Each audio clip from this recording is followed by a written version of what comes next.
entre 6h et 9h, présenté par Luc Ngacha et Nadine Gadem.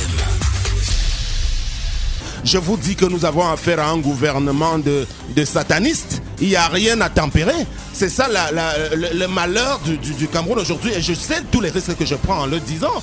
Parce que eux, ils sont dans l'entêtement, dans le mépris, dans la condescendance jusqu'au dernier moment. Est-ce que vous lisez les derniers écrits ou les dernières paroles de ces gens-là en réponse aux préoccupations qui se posent fondamentalement aujourd'hui, par exemple, sur le terrain de la crise anglophone? Est-ce que vous les écoutez? Ils ne sont pas avec vous. On avait à l'élection présidentielle des gens qui se présentaient comme des jeunes. C'est-à-dire, vous savez, les gens n'aiment pas assumer leurs âges au Cameroun. On vous dit, j'ai 35 ans, j'ai 36, 37, alors qu'ils sont au-delà. Moi, je suis au-delà de la quarantaine déjà. Donc, je suis déjà assez vieux pour diriger les choses de mon pays. Et j'ai toutes les compétences nécessaires qu'il faut parce que c'est pas bien compliqué. C'est une affaire de volonté. Le nom que vous évoquez et que j'ai de la peine à prononcer aujourd'hui, j'ai été l'inspirateur du projet politique de Cabral Liby dans la célèbre émission que vous avez rappelée tout à l'heure de Equinox Matin, où il était consultant au téléphone tous les matins. C'est moi qui lui demande au lendemain de l'élection de Macron, est-ce que tu peux pas y aller, un peu comme vous êtes en train de faire avec moi ce matin. Et à la sortie de l'émission, c'est allé dans les réseaux sociaux et c'est comme ça que tout cela est né. De sa propre bouche, il disait, Sam, si je suis numéro 1, tu es le numéro 2. Mais pour l'instant, je vais pas lui faire le procès. J'étais très très content de tout ce qu'il a pu générer comme espoir. Le fameux meeting du stade de la Cité-Si quelques jours avant l'élection, c'était là où le pouvoir même de Yaoundé, moi j'étais à Yaoundé, a pris peur, je peux vous assurer, de ce que ce monsieur représente un danger. Mais que n'a-t-on pas été déçu de voir que quelqu'un pour qui vous avez cotisé votre argent pour qu'il vienne améliorer vos conditions de vie, a choisi plutôt d'améliorer sa propre condition de vie avec des immeubles, des voitures, il change de maison, maintenant il habite Bastos. Est-ce que vous comprenez ça? Est-ce qu'il a rendu compte de l'argent qu'il a reçu, collecté, ou j'ai vu des mamans, des bensikena lui donner cet argent? Est-ce qu'on a une traçabilité? Je connais des gens même en France, dans la diaspora, qui l'avaient bien reçu là-bas, mais qui 2 semaines après ne le prenaient plus au téléphone. Et aujourd'hui, il est dans les cercles du pouvoir. Ils ont décidé, je viens de Yaoundé, d'en faire l'opposant en lieu et place de tous les autres. C'est-à-dire qu'il est gardé dans certains de ses déplacements par des gens du GIGN, de l'unité d'élite de la gendarmerie. C'est de ça que vous m'appelez opposant? Ça, c'est quelqu'un qui devrait rendre des comptes un jour, et je le souhaite, que les Camerounais puissent ouvrir la voie. C'est-à-dire que comme moi je l'ai inspiré, je serai là pour lui barrer la route encore dans ce qui va suivre dans les prochains jours. Parce que c'est un bon pas dire ça quand même de Cabral Liby. Pour l'instant, c'est de lui que je parle, cher ami. Maintenant, je vais parler de tout. Il a inspiré quand même les jeunes aujourd'hui, Cabral Liby. Et puis, si beaucoup de jeunes aujourd'hui sont en politique, c'est quand même grâce à Cabral Liby. Si des millions de jeunes aujourd'hui s'intéressent à l'activité politique, c'est quand même grâce à Cabral. Comment vous dites que c'est grâce à lui? Moi, je vous dis que moi, je lui ai demandé d'y aller. Vous lui avez demandé. Bon, très bien, il y est allé, mais je vous dis donc qu'il l'a fait dans le mauvais sens. Il ne l'a pas fait, on ne lui a pas demandé de venir s'acheter des grosses voitures, de construire les maisons. C'est ce que je dis. Parce que tout l'argent qu'il a collecté. Et maintenant, qu'est-ce qu'il est en train de montrer comme exemple? Il n'est pas du tout dans, je veux dire, la posture du jeune Camerounais qui aurait pu cristalliser l'espoir d'un changement. C'est un roublard, monsieur Cabral Liby. Je le dis et je l'assume. Et j'aurais à le dire sur tous les plateaux avec des démonstrations. Parce que j'ai un ensemble de preuves que vous n'avez même pas sur ce cas-là. Maintenant, sur le cas de tous les autres, bon, je ne suis pas très très surpris parce qu'il y a longtemps, M. Limbi Lobé avait commencé également à jouer, à déconstruire l'opposition dans la plupart des plateaux.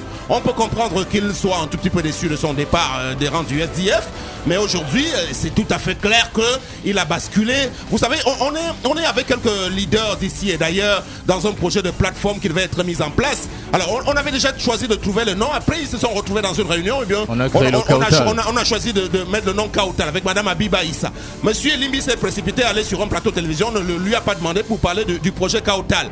Mais pour l'instant, je peux vous assurer que des personnalités, membres de cette plateforme, se sont insurgés par rapport à cela. Et le projet Kautal n'existe plus parce qu'on a compris qu'il veut y arriver là pour servir d'instrument également vis-à-vis du pouvoir, pour fossoyer encore les rangs de l'opposition.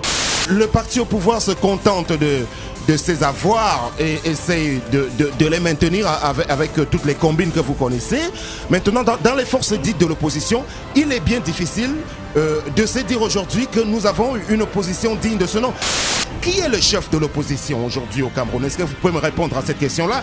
Parce que quand on finit l'élection présidentielle en France, on sait que Marine Le Pen, par exemple, peut être considérée comme la patronne de l'opposition désormais en France aujourd'hui, ou tout au moins peut-être Jean-Luc Mélenchon. Mais pour le cas du Cameroun, est-ce qu'on peut légitimement indiquer que le nouveau chef de l'opposition c'est Maurice Kamto, ou alors c'est toujours les gens du SDF? Est-ce qu'on peut le dire? Il y a un ensemble de choses qui ne nous permettent pas aujourd'hui de nous identifier en ce qui peuvent représenter les forces de l'opposition au Cameroun. Je pense qu'en 2018, on avait droit qu'à 2 candidats sérieux en dehors du candidat du pouvoir. Pour moi, il y avait Akeré Mouna et Maurice Kamto. Tous les autres, finalement, je crois que c'était des amuseurs.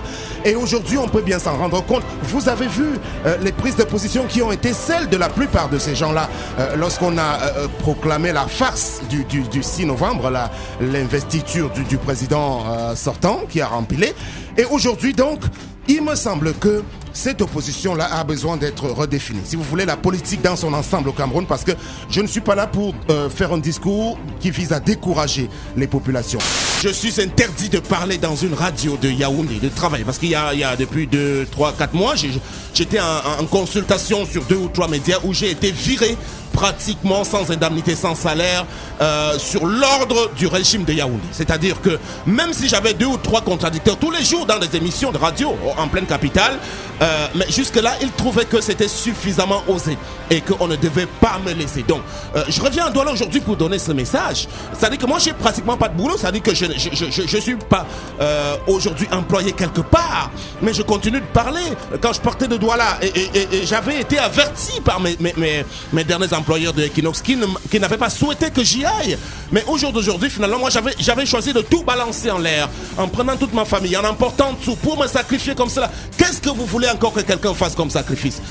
On est en train d'assister au dernier moment d'une panique générale qui est annonciatrice. J'en suis sûr de la fin du système. Parce que vous savez, les peuples opprimés, j'aime le rappeler, même dans l'histoire, certaines histoires de la Bible, peuvent rester opprimés très très longtemps, mais il arrive toujours qu'on soit délivré. Je ne suis en aucune façon ému par ce qu'ils peuvent avoir à dire, les Grégoire Ouna, les René Sadi, les Jacques Famendongo, les Séraphin Fouda, tout ce groupe de lucifériens qui ont pris en otage le Cameroun. Donc pour moi, j'ai bon espoir qu'aujourd'hui le Cameroun va sortir de sa léthargie. Vous savez, moi, le chaos ne me gêne pas, même si on bascule dans le chaos aujourd'hui, mais si ça peut nous garantir un meilleur futur, la responsabilité de ce chaos-là, ce ne sera pas de Sam Sévérin Ango. Oui, on va pas créer de chaos. La responsabilité incombe à ceux qui, pendant de longues années, 20, 30 ans, n'ont pas réussi à nous mettre l'autoroute, les hôpitaux et les écoles. C'est à eux, à ceux qui aujourd'hui s'assurent que ce soit leurs enfants, leurs cousins, leurs femmes qui accèdent aux grandes écoles. La personne qui est allée arrêter Maurice Kamto aujourd'hui, le commissaire divisionnaire Raymond Essogo, qui devait être parti à la retraite ce mois de mars, il a bénéficié de 2 ans supplémentaires à la suite de cette bravoure parce qu'il a réussi à attraper Maurice Kamto dans des conditions que vous savez aujourd'hui, parce que ça a été dévoilé en le traitant de capacitaire. C'est cette république que vous voulez, c'est-à-dire parce que vous avez un délégué régional à la Sûreté nationale qui est réputé pour des casseroles en tout genre, mais que l'on a instrumentalisé pour aller arrêter des leaders d'opinion de ce niveau-là. Et vous dites que vous n'avez pas le courage, vous, de vous déplacer. Ça veut dire que vous avez fait le choix de rester dans votre position, parce que Kamto et les autres aujourd'hui se battent pour vous. Ils ne se battent pas pour eux-mêmes. Ils ont déjà tout eu pour eux et leur famille. Donc ils se mettent en holocauste pour vous. Et vous dites que vous n'êtes pas en mesure véritablement de descendre dans la rue. Vous avez peur de vous voir. Alors qui est déjà mort par rapport à toutes ces personnes-là? Personne n'est décédé jusque-là. Le RDPC ne fait rien. Ils sont spécialisés dans le népotisme, la tricherie, le bourrage des urnes et un tas de choses que je ne peux pas énumérer ici. Vous n'avez pas les preuves de ce que vous dites. J'ai les preuves parce qu'il dit que le RDPC... J'assume parce que j'étais au cœur.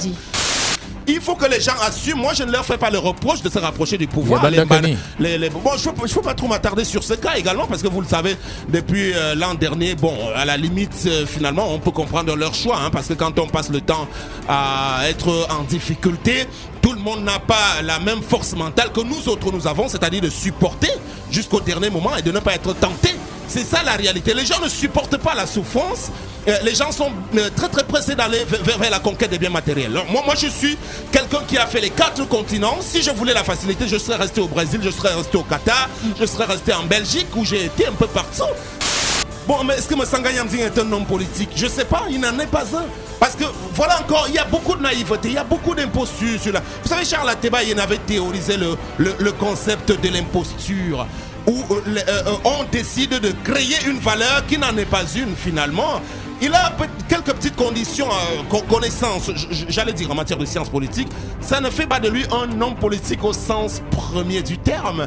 Parce que d'abord, des gens ont parlé d'incohérence tout à l'heure. Lui, il est fondamentalement et foncièrement incohérent. Il y a quelque temps, il demandait qu'on puisse libérer M. Maurice Kamto. Mais je l'ai encore écouté l'autre jour. Il me semble qu'il l'a traité de tous les noms. Non, je pense que si vous n'arrivez pas à vous faire une propre place dans votre propre parti, à la limite, je ne pense pas que vous pouvez servir de modèle. Le cas de Nyamding et tous ces gens-là, vraiment ne m'inspire pas du tout. Entre 6h et 9h, présenté par Luc Ngacha et Nadine Ganem.